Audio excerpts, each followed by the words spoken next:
Bulletin की शुरुआत आज की बड़ी खबर से। पुंछ में पाकिस्तान को इश्ताल अंगेजी का मुंह तोड़ जवाब मिला है और इसको भारी जानी नुकसान हुआ है।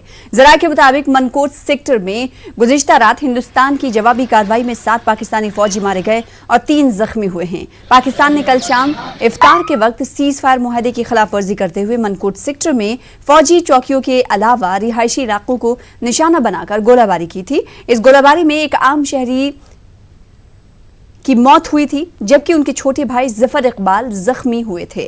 फौज ने पाकिस्तान की इस नापाक हरकत का करारा जवाब दिया।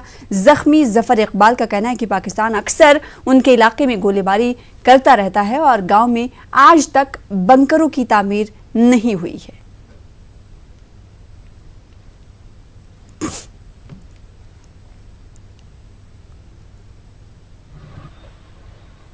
शेलिंग हुई है, उसमें मैं जख्मी हुआ हूँ। मेरे छोटों पर आज इसकी डेथ हुई है।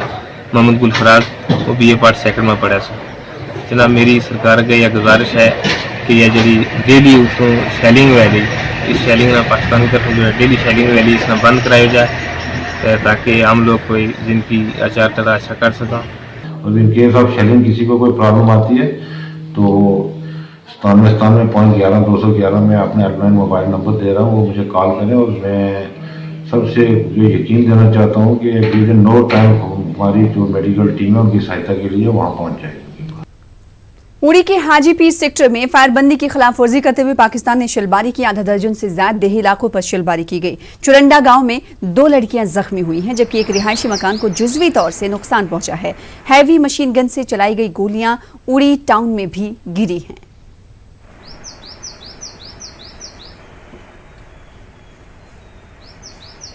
कोरोना वायरस जैसी महामारी की लपेट में है और सारी दुनिया में इस वक्त इसने अपना प्रकोप फैला दिया है।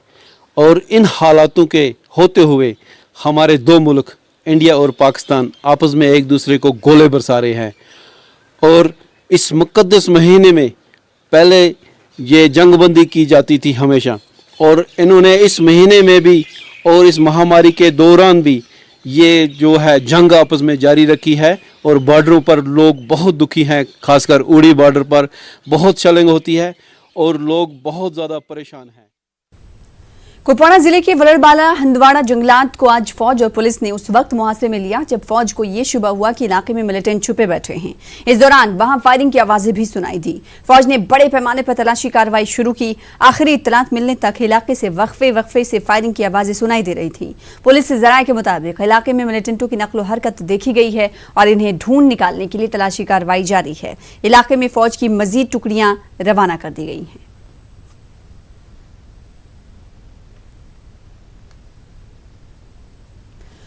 और अब खबर कोरोना के हवाले से। मरकजी हुकूमत ने मुल्क भर में कोरोना वायरस की वजह से जारी लॉकडाउन में तौसी करने का फैसला किया है।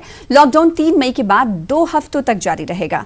इस सिलसिले में गाइडलाइंस भी जारी कर दी गई हैं। उधर जम्मू कश्मीर में कोरोना वायरस के केसों में इजाफा हो रहा है। मरीजों की सबसे ज्यादा तादाद कश्मीर डिवीजन में है। इस बीच एक अच्छी खबर यह है कि आज 31 मरीज सेहतियाब होने के बाद डिस्चार्ज भी हुए हैं। आज 25 मजीद अफराद के टेस्ट मुस्बत पाए गए हैं। यूटी में अब वायरस मुतासर अफराद की तादाद 639 हो गई है। इनमें 384 ही अब एक्टिव केस हैं। जम्मू खित्ते की बात करें तो जम्मू खित्ते में 6 जबकि कश्मीर में 378 एक्टिव केस हैं। वादी में टेस्ट करने के अमल में भी तेजी लाई गई है। इसी दौरान कश्मीर में लॉकडाउन पर सख्ती से अमल किया जा रहा है। दुकानें और दिगर तिजारती मराकज बंद रहे। सिर्फ जरूरी खिदमात वाली गाड़ियों को ही सड़कों पर चलने की इजाजत दी गई। बेशतर लोग भी एहतियाती तदाबीर इख्तियार करते हुए घरों में रहने को तरजीह दे रहे हैं। माह मुबारक में घरों में ही इबादतें भी की जा रही हैं।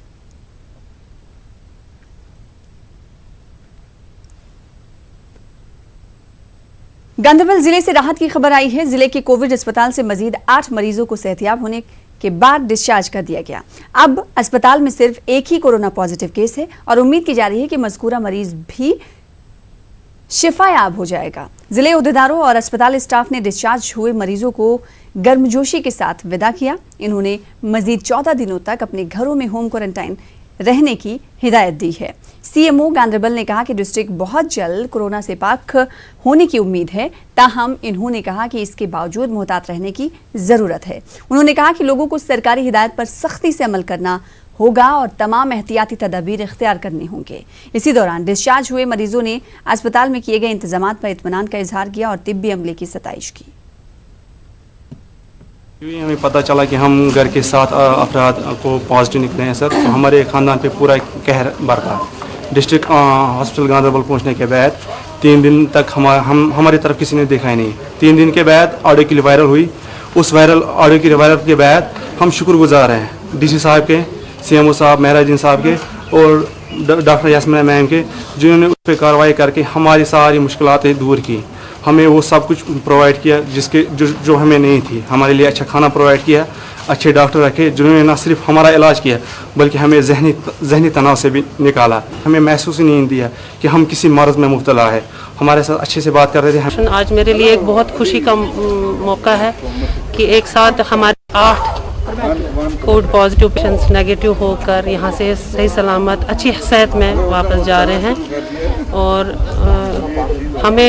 हम शुक्रगुजार हैं कि हम थोड़ा सा उनके लिए कर पाए और उनको उनकी सेहत के लिए उनका हमने अच्छी तरह से टेक केयर किया। डीसी साहब और SSP साहब गांधरबल का शुक्रिया अदा करता हूँ, जिन्होंने यहाँ लॉकडाउन अच्छी तरह मेंटेन करके हमें इस कोरोना वायरस के कहर से बचाया। हमारे पास एक पेशेंट है, वो भी कल इंशाल्लाह उसको भी यहाँ हम रिलीज़ करवा करेंगे, मगर इस पर लोगों का। जम्मू कश्मीर की तारीख में पहली बार ऐसा हुआ है कि रमज़ान के पहले जुमे को मस्जिद और दीगर इबादत गाहों में नमाज जुमा अदा नहीं की गई है। श्रीनगर में जमा मस्जिद और हज़रत बल मस्जिद समेत दीगर मसाजिद में कोई मुसल्ली नजर नहीं आया। तारीख़ी जमा मस्जिद के बाहर सिक्योरिटी के वसी बंदोबस्त किए गए। वादी कश्मीर समेत पूरी यूटी में भी आज लोगों ने घरों में ही नमाज ज़ोहर अदा की। लोगों का कहना था कि कोरोना के खतरात से बचने के लिए एहतियात के तौर पर यह इक़दाम किया गया है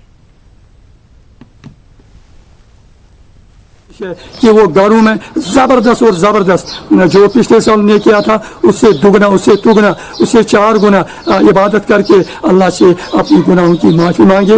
अल्लाह बख्शने वाला है, रहम करने वाला है और वो माह रमज़ान की तो फिर हमें इस वायरस से, मौजी वायरस से आज़ादी देगा। तश्कील की गई उसके तरीके पे हमने अमल किया। जामा मस्जिद में आज भी हमने जो अंजुमन इस्लामिया बदरवा ने फ़ैसला किया था उसके मुताबिक हमने 5-6 अफराद जो थे उन्हीं से हमने नमाज जुमा अदा की। और हम ये चाहते हैं कि हर मस्जिद में, हर जगह पर भी यही अमल किया जाए ताकि हर एक सही सलामत रहे। आज रमज़ान मुबारक का पहला जुम्मा है और आज के दिन यहाँ हज़ारों की तादाद में लोग नमाज अदा करते थे, जुम्मा की नमाज। अगर हम बात करें मरकज़ी जामिया मस्जिद की तो यहाँ पे तमाम जो अज़ला हैं वहाँ से लोग आते थे और रमज़ान के पहले जुम्मे की नमाज यहाँ पे अदा होती थी। आज हमने देखा है कि लॉकडाउन की वजह से न सिर्फ जामिया मस्जिद बल्कि जितनी भी मसाजिद यहाँ पे कश्मीर वादी में है वहाँ पे नमाज अदा नहीं हो पाई। शायद ये कश्मीर की तवारीख़ में पहली बार ऐसा हुआ होगा कि रमज़ानुल मुबारक के पहले जुम्मे को जो यहाँ की मसाजिद हैं वो इस तरह से खाली रही। हालांकि ये कदम जो है वो एहतियातन उठाए गए हैं। जब उलमाओं ने और जब मुफ्तियों ने इसके बारे में फतवा दिया और कहा कि रमज़ान की नमाज जो है वो घरों में ही अदा की जाए, उसके बाद ये कदम उठाया जाए। साथ ही में इस कदम को इस तरह से भी देखा जाता है कि जो आउटब्रेक है कोरोना वायरस का उसको किस तरह से रोका जाए। शबीर शाह के साथ परवेज भट्ट, न्यूज़ 18 और दूसरे नगर। जम्मू शहर और दिगर टाउन्स में लॉकडाउन बदस्तूर नाफिज है। कारोबारी इदारे आज भी बंद रहे। पब्लिक ट्रांसपोर्ट सड़कों से गायब रहा, ताहम निजी गाड़ियों की आमदोरफ्त देखी गई। लॉकडाउन की वजह से बाजारों में लोगों की कम तादाद देखने को मिली। ज्यादातर लोग एहतियात के तौर पर घरों से बाहर नहीं निकल रहे हैं। जम्मू जिले में अब कोरोना वायरस का एक भी केस नहीं है। 30 अप्रैल को तमाम मरीजों को सेहतियाब होने पर डिस्चार्ज कर दिया गया। इसके बावजूद जिला इंतजामिया पूरी तरह मुतहर्रिक है और वायरस के खतरे को लेकर तमाम एहतियाती तदबीर पर अमल किया जा रहा है। जम्मू कश्मीर के सरकारी मुलाजमीन से मुतालिक उमूर को चंडीगढ़ मुंतकिल करने के ज़िम्न में मीडिया रिपोर्ट्स पर हुकूमत ने वजाहत पेश की है। हुकूमत का कहना है कि चंडीगढ़ सर्किट के मफहूम को ठीक से नहीं समझा गया। हुकूमत का कहना है कि जम्मू कश्मीर के सरकारी मुलाजमीन से मुतालिक उमूर को लेकर अर्जी गुजार और उनके वकील को चंडीगढ़ जाना नहीं पड़ेगा।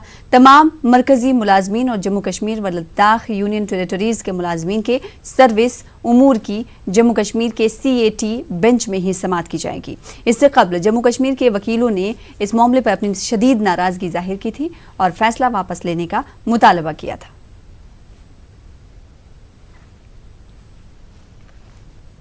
दिल्ली में जम्मू कश्मीर हाउस के बाहर सिक्योरिटी को बढ़ा दिया गया है। दिल्ली पुलिस के अलावा नीम फौजी दस्तों को वहां तैनात किया गया है। जराये के मुताबिक दरमानदा अफराद को अपने मुताल्लिका इलाकों तक रवाना करने की हिदायत पर जम्मू कश्मीर हाउस के बाहर लोगों की मुमकिना भीड़ को रोकने के लिए सिक्योरिटी में इजाफा किया गया है।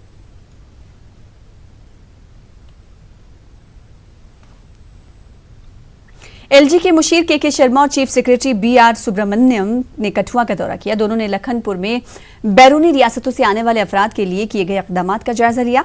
जम्मू कश्मीर के तकरीबन 40,000 अफराद को वापस लाने की तैयारी की जा रही है। जितने भी लोग जम्मू कश्मीर आएंगे उनके टेस्ट किए जाएंगे और 24 घंटे के अंदर रिपोर्ट आएगी। सबसे पहले हिमाचल और पंजाब में फंसे हुए लोगों को लाया जाएगा, बाद में दीगर इलाकों के लोगों की वापसी होगी। इस मौके पर के शर्मा ने कहा कि कठुआ में गाइडलाइंस के मुताबिक सनतों में काम शुरू कर दिया गया है। उन्होंने मजीद कहा कि कुछ मजदूरों की तनख्वाह काटने की शिकायतें मिल रही हैं और इसकी जांच की जाएगी। एक वरिष्ठ अधिकारी होम सेक्रेटरी जो है शालीन काबरा, वो पूरे स्टेट को नोडल कर रहे हैं। वो प्रदेश भारत के बाकी सभी राज्यों और यूटी से संपर्क करके कोऑर्डिनेट करेंगे। 2 राज्यों के लिए, क्योंकि पहले से ही हम लोग छोड़ रहे थे, पंजाब और हिमाचल प्रदेश, उनके लिए नोडल ऑफिसर अजीत साहू रहेंगे जो ओवरऑल लखनपुर मूवमेंट का देखभाल कर रहे हैं। अभी तक J&K का परफॉर्मेंस कोरोना के संबंध में काफ़ी अच्छा रहा है। इसी तरीके से अगर चलता रहे इस राज्य को इस महामारी से बचाया जा सकता है। हमारी यहाँ की कैपेसिटी करीब दिन में 3,000 के आसपास है। 3,000 यहाँ पर हमें JKSRTC बसें रखी हुई हैं। कई जगहों से लोग ऐसी जगहों से आएंगे कि जहाँ पर इसका फैलाव ज़्यादा है। तो हम लोगों ने अभी ये तय किया है 3,000 लोगों का हर रोज इनकी हम 100% कोरोना की टेस्टिंग करेंगे। मैं ये नहीं कह रहा हूँ कि इनकी क्या थर्मोमीटर से टेम्परेचर चेकिंग होगी, प्रॉपर टेस्ट बाकायदा सैंपल लिया जाएगा। 24 घंटे के अंदर ये हमें पता चल जाएगा ये पॉजिटिव है या नहीं है।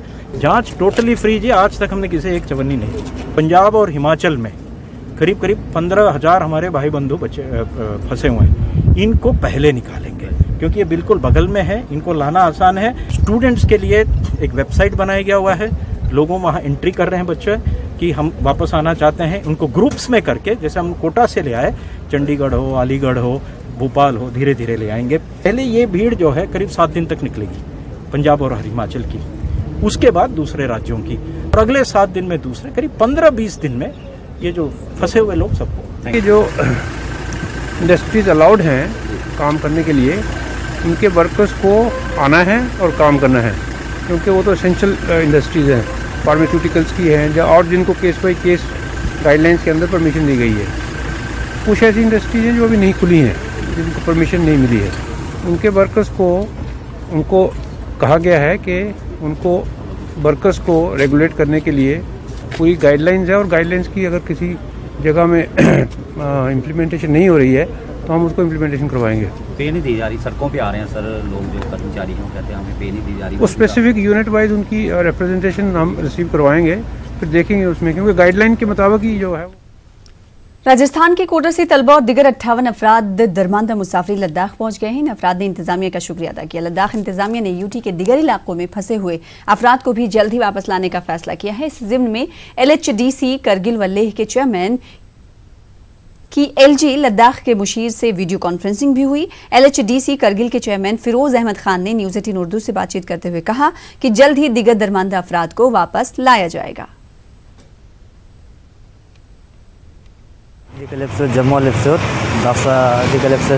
हुसैन दफा दिकना वन से श्रीनगर लहसैन श्रीनगर तरजा इंशाल्लाह मजंग नदमों हम वो खामा लिप्तुम मजंग एडमिनिस्ट्रेशन शुक्रगुजार काफ़ी, जिसके दोनों के बीच में 58 लड़के आ गया, जिसमें से 22 कारगिल डिस्ट्रिक्ट थे, बाकी सब जो है वो ले के थे। वो लोग यहाँ से अभी चला गया है, इंतज़ाम किया है DC साहब ने, और DC साहब ने ये भी बोला है कि रामबन में उनको हम खाने का इंतज़ाम भी करें। तो वीडियो कॉन्फ्रेंसिंग मीटिंग हुआ जिसमें हमारे एडवाइज़र साहब ने चेयर किया, उसमें दोनों CEC प्लस MP साहब भी थे। तो उन्होंने हमसे कुछ सजेशंस मांगे हैं, वो हमने उनको दे दिया है, और इमीडिएटली 2 डिसीजन ये हुआ कि एक कंट्रोल रूम सेटअप होगा करगिल और लेह दोनों में, जिसमें हमारे एक कॉम्पिटेंट ऑफिसर होगा, और जो भी हमारे बच्चे स्टूडेंट जो बाहर हैं वो डायरेक्ट उसी कंट्रोल रूम में अपना रजिस्टर भी कर सकते हैं, उनसे इन्फॉर्मेशन भी ले सकते हैं। एक डिसीजन दूसरा ये हुआ कि डिविजनल कमिश्नर के चेयरमैनशिप में एक कमेटी कॉन्स्टिट्यूट होगा, जिसमें करगिल के 3 ऑफिसर और लेह के 3 ऑफिसर होंगे जो आउटसाइड JKUT के जितने भी हमारे स्टूडेंट हैं उनके साथ कोऑर्डिनेट किया जाएगा। तो बाकी हमने अपने लाइजन ऑफिसर जम्मू और श्रीनगर को असाइन किया है कि वो लोग लिस्ट बना रहे हैं और हमारा प्रेफरेंस है, फर्स्ट प्रेफरेंस ये है कि कुछ स्टूडेंट्स और कुछ पेशेंट्स जो हैं जम्मू से हम एविकेट करेंगे बहुत जल्दी